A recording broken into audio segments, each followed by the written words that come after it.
remove the keepers. First thing you got to do is make a special tool that screws into your spark plug hole to blow compressed air in there so the valve does not fall down when you take the spring off of it.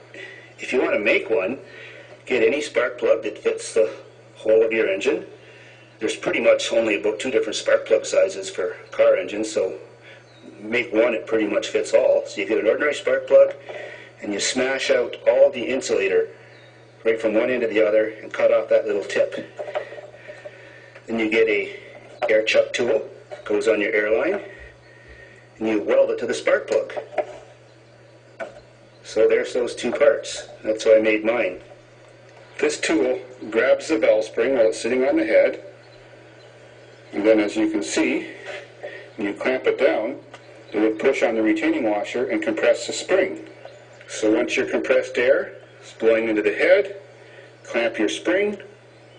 Sometimes you've got to tap the washer a little bit afterwards with a screwdriver or hammer. Either use a magnetic tool or a little tiny screwdriver and pop out those keepers. Good advice is there's all kinds of oil return galleys and holes in the cylinder head. You don't want to lose your keepers down in the oil pan and go running around looking for more to buy. So I get blobs of paper towel and stuff it down all those little holes.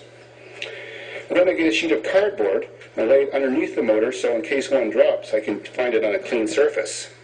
So once your valve spring's removed, you can get underneath here and pry off your valve seal, sometimes needing 2 screwdrivers, or grabbing it with a vice grip and rocking it and twisting it and pulling it off.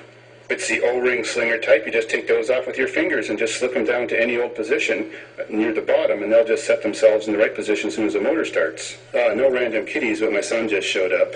Hi, Adam. To reinstall this type of valve seal, shove it back on top of the valve guide. I like to get a socket that fits over top of it and tap it on nice and straight with a hammer till it hits bottom. Then it's installed. Then just set your valve spring and tool back in place. Put the retainer back on and the keepers. Brought you something because I love you. Ooh, that's good for a warm day. Thank you. Then slowly release the handle. Of course, if you've got broken rings or bad rings or scored cylinder, you have to take the motor out to fix it. In most cases, the odd time you can take the oil pan off and the heads off and just pop the pistons up through the top.